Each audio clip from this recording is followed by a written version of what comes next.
বৰ্তমান অসমৰ মুখ্যমন্ত্ৰী হিমন্ত বিশ্ব শৰ্মা মহোদয়ে যি দাম্ভিকতা মাৰি নিকা আৰু স্বচ্ছতা বুলি বাৰে বাৰে উন্নয়নৰ দিশত কৈ আছে। কিন্তু আমি আজি যিটো দেখিছোঁ হিমন্ত বিশ্ব শৰ্মাৰ এই অসম মালা যিটো আঁচনি তাত যে এটা কালিমা সানিছে আৰু এই কালিমা কোনে সানিছে? একমাত্ৰ হিমন্ত বিশ্ব শৰ্মাৰ নেতৃত্বত যিবিলাক পালি পহৰীয়া আছে, যিবিলাক কৰ্মচাৰী আছে, তেওঁলোকে কৰি আছে।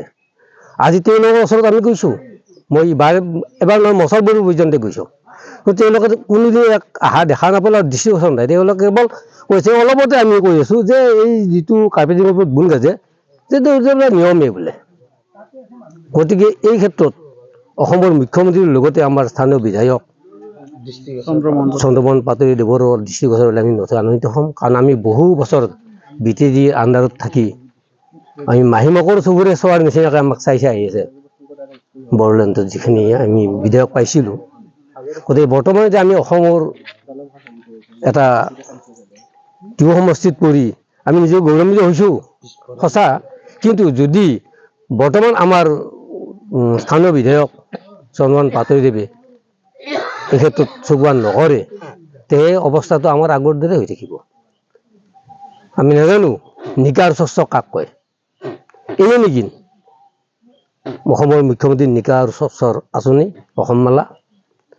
আমাৰ মুখ্যমন্ত্ৰী মহোদয় চাই যাওক অসম মালাৰ অৱস্থা কি, না চাইডবাম দেখিছে আৰু কি কাম এটা আৰম্ভণি হ'ল শেষ হৈ গ'ল। আমি বাৰে বাৰে তেওঁলোকক সুধিছিলোঁ ইষ্টিমেটখন আমাক দেখুৱাওক বা দিয়ক, লুকাই থৈছে। কোনে লুকাই থৈছে? তেওঁলোকৰ নিশ্চয় কৰ্মচাৰী, কাৰণ কৰ্মচাৰীৰ ওচৰতে গৈছোঁ, কায়ো নকয় কাৰণটো কি যে কোনে তেওঁলোকে 2 নম্বৰ কৰিব নোৱাৰে। গতিকে আমি অৱশেষত আমি এটাই সিদ্ধান্ত লৈছোঁ যে একবাৰ RTI কৰি চাওঁ। RTI কৰোঁতে RTIটো বিক্ৰী হৈ যাব পাৰে, আকৌ ডাঙৰ কথা নাই। বৰ্তমান যিটো যুগ হৈছে যে তেওঁলোকৰ যে বিক্ৰী নহ'ব তাৰ মান নাই, তথাপিতো একবাৰ চেষ্টা কৰিম। গতিকে এইখিনি মই অসম চৰকাৰ হিমন্ত বিশ্ব শৰ্মাৰ ওচৰত মোৰ অনুৰোধ থাকিল যাতে এই বুলি নহয়, অসমত যিকেইটা অসম মালা নামৰ যিকেইটা ৰাস্তা হৈছে তেওঁৰ নামত প্ৰত্যেকটা ৰাস্তাত তেওঁ দৃষ্টিগোচৰ কৰে আৰু আমাৰো এই যুৱ সমষ্টিৰ যিটো ৰাস্তা হ'ল এইটোতো অলপ দৃষ্টিগোচৰ কৰিলে মই হিমন্ত বিশ্ব শৰ্মা এইটো মোৰ অনুৰোধ থাকিল আৰু তেওঁৰ নিকা ভাৱমূৰ্তিটো যাতে বাস্তৱ ৰূপত দেখা পাওঁ, এইখিনি মোৰ ক'বলৈ। ঘৰত আনন্দ আৰু সম্পৰ্কৰ চমক বজাই ৰাখিবলৈ জৰুৰী হৈছে সকলো আনন্দময় মুহূৰ্তত মৰমৰ উপহাৰ দিয়াটো। সেইবাবে মধুশ্ৰী জুৱেলাৰ্ছে আনিছে সকলো ৰঙীন ক্ষণৰ বাবে বিশেষ গহনা।